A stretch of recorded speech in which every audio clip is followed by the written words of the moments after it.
17-year-old junior named Braylon. We have some Rapsodo data here.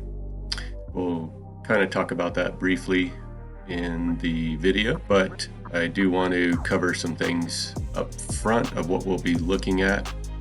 Also remember that analysis is subjective to the viewpoint of the person conducting the analysis, and all coaches and trainers are going to have a different thought process and what they like to see in their pictures. So with an open mind, if you have comments or concerns or things that you want to add to the video, you can add those into the comment section below. And then we're going to look at 5 key elements for proper form to keep it brief and not drag it out too long. So the first one will be balance and posture. Then we'll look at stride length and direction, arm angle and timing, and then we'll look at energy transfer from the hips, from the legs to the core, out to the ball, and then follow through in deceleration. So, all right out the gates, just looking at the Rapsodo data, just because everyone's eyes are drawn to it a little bit. 77.7's okay. As a junior, you're gonna want to be probably over that at this point. The total spin, you probably want to be at 2200. So you'll want to work, when we talk about spin rate, you'll want to work on your forearms and your wrist and work on snapping through the ball will get you more spin. So something that you can work on. There is a relationship between spin and velocity. So some things you can do is, work on your release spin to get your velocity up. So arm speed has to do with that as well. The faster your arm cycles out through the chain of events, through the snap of the release, can get you more spin rate as well. So something to shoot for there. I'd like to see the velocity probably up into the low to mid 80s, especially looking at you, Braylon, looks like you're a pretty tall guy, and so you have some good levers to work with. So at any rate, keep learning, keep growing. You'll get there. Spin direction's telling me at 130 that it's more like a two-seam pitch, or you're getting horizontal movement to it. As a right-handed pitcher, it'd be, if you're looking at a clock and 12 o'clock being straight up and down, or straight up, 1 o'clock would be off to the side just a bit on the direction. And then so you're coming off and getting a little bit of run to that pitch. And then spin efficiency looks pretty good at 98.2.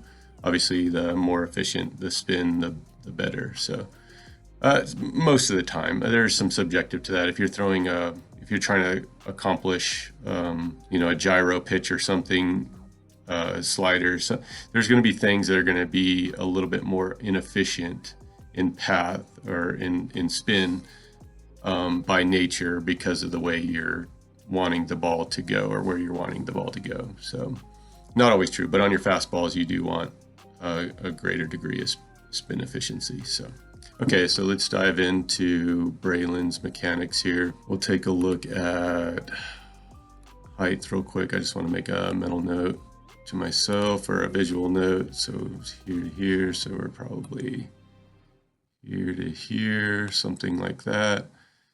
And so we'll go that. Looks good. Okay. All right. Balance and posture. So leg kick, leg load. There's a little coil here. Not terrible. My thing is, like, with runners on, we're going to want to be a little bit quicker, because this is probably going to take a little bit too long to get out from. So especially if runners are on, we're probably going to meet it at 50, probably 30% height, something looking like this.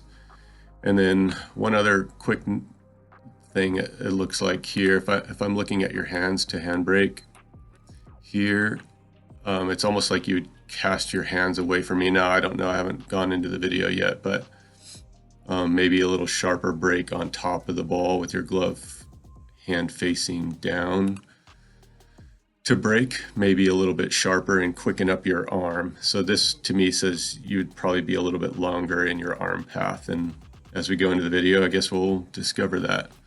Eyes are on frame, so it's good. This coil up here.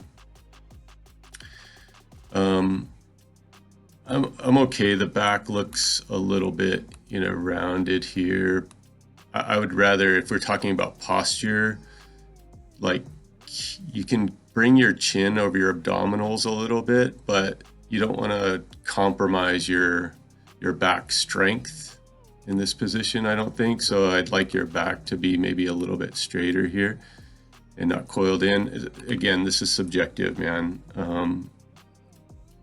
I just think posture has a big play into the delivery. Okay, so on our breakdown here. Okay, so we did turn it down, which is good on the glove hand.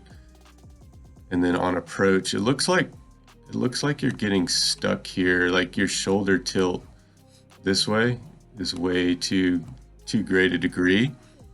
And what I would do, and this goes back to that posture position that I was talking about, I would almost try to take your shoulders and be like this versus making this angle here. So you're dumping into your back right hip too much, I think, and it's going to slow you down getting down the mound on your delivery. Your engagement here could be a little bit greater degree, almost like it doesn't have to be perfect, but you want to be like sitting in a chair like this, probably. So a little bit less of that, so it's less that, more back hip load, more glute load here on your approach. And then as we proceed, so right there, this looks like your glove hand is probably going to open up and spin around and then drag your arm through. This looks like a little bit longer than maybe we want, but we'll see the timing of what you get into position here. All right, so stride length. Okay, into landing. Yeah, it's just a poor postured position. There's this roundedness to your back here, like that. And so you're gonna pull your arm through. You're dragging your arm through there. And then this angle, yeah, is just, you're leaking your chest out here. So this is already going into rotation. I'd like to keep that a little more stacked, like in a straight line. Oops, wrong one. Like here, a little bit stronger. And I'd like this elbow to be up here. So let me clear that out. Maybe your shoulder would be up here a little bit stronger, like this angle. And then that arm would be up here a little bit stronger at this point, if that makes sense to you, right? And we'll put there'll be some pictures that you can reference from people doing it at a high performance level that you can take a look at and say, oh, okay, maybe I want to match the way they're going about doing that in strength in position. So yeah, this tilt line, so you're crushing your hip here like that, and then pulling your arm through or dragging your arm through into position. Your stride length looks a little minimal to me. I think we would go a little bit further down the mound, just being how tall you are, probably to something around here. Again, you'll have to measure it, try to keep your, everyone's a little different. So between 90% of height, 95% of height is probably pretty good. So I don't know exactly where you're at, but a greater stride length, given you have the strength to handle it, will be a little better for you and probably get you a little more velocity on the ball as well. So as we go into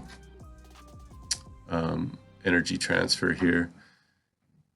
Okay, so right at this point, you can see that we're breaking our chain, our kinetic chain from your back leg. Okay, and then there's this heavy side tilt here. And then we're just pulling our arm through at this point, right? So we want to square up to the target maybe a little bit better, maybe at this angle like that, and then a tighter glove hand. So bringing this here to a tighter position towards your side here like this. Okay, external layback looks okay. I would work to hold the rubber longer. Now a longer stride length will give you that hold on your back foot longer as you square up to your target. Okay. Yeah, so we're asking the arm to do all the work essentially at this point. Okay, release height looks okay at this point. It's hard from this angle, but it looks like you're getting it out over your front foot. But the problem is your finish, your throw is not necessarily through your target. It's more off to the side. So maybe that has to do with your spin direction getting off to the side of the ball just a little bit, which isn't necessarily a bad thing. Movement's good. I'd like to see this finish line be a little more towed to the rubber. So it'd be stride, and then it would be your back bend would be like this degree, squaring up to your target. This kind of an awkward position. And then your release height would be maybe something similar, but out front just a little bit more. So holding the rubber is definitely going to be something that you're going to want to work on. Bending your back forward and letting the arm accelerate out front of you is going to be something that you're going to want to work on. And that, I think you'll see an uptick in your velocity by just holding the rubber longer through the pitch. And your spin rate will probably come up. Your RPMs will probably come up on the ball as well. So that'll be something you'll want to probably work towards. Think about it like keeping your chest, your chin, your eyes, everything going through the catcher, through the release of the ball. So it'll help you stay on your pitch longer, be more accurate, and have more velocity on your ball. So the energy transfer looks a little broken to me. Let's go through throw. We'll go through follow through and deceleration here. So yeah, the follow throughs. One other thing, it looks like we're pole vaulting here, not pole vaulting, but trying to get into blocking position. But you're just so crushed here, everything's spinning off.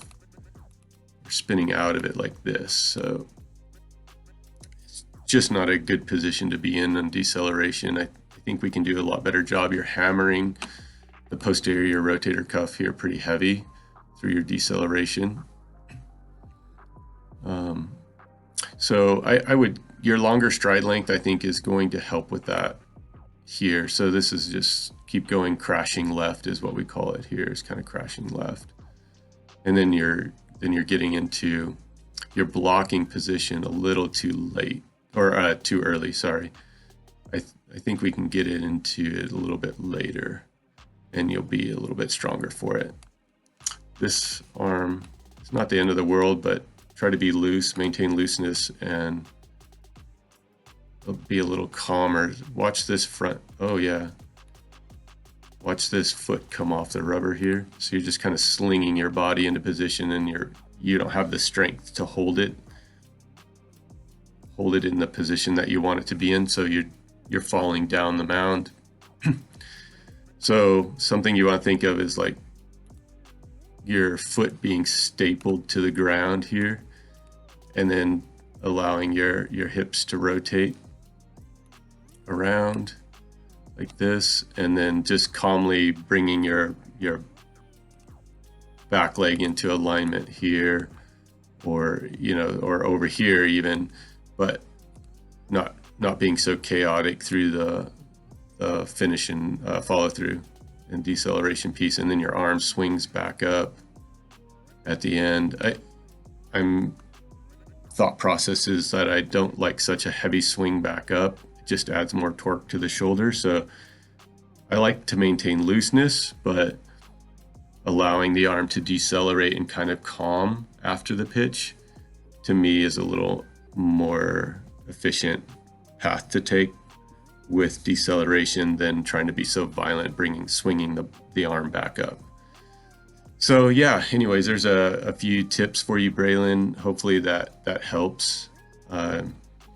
Again, if you're interested in submitting, or maybe not even again, if you're interested in submitting a video, the email is in the body of the video here, and just send me an email with your video. And then I do have a kind of a backlog of videos to get through, so please be patient, and I'll get to them as fast as I can, as this is a heavy coaching season for me right now, a heavy season with a lot of guys right now. So I'm trying to get to everyone as fast as I can, but I also have a lot of guys to train at the facility, so just be patient with me. And then again, if you enjoy the content that I provide here at Arm Pitching Development, please follow along by hitting the subscribe button.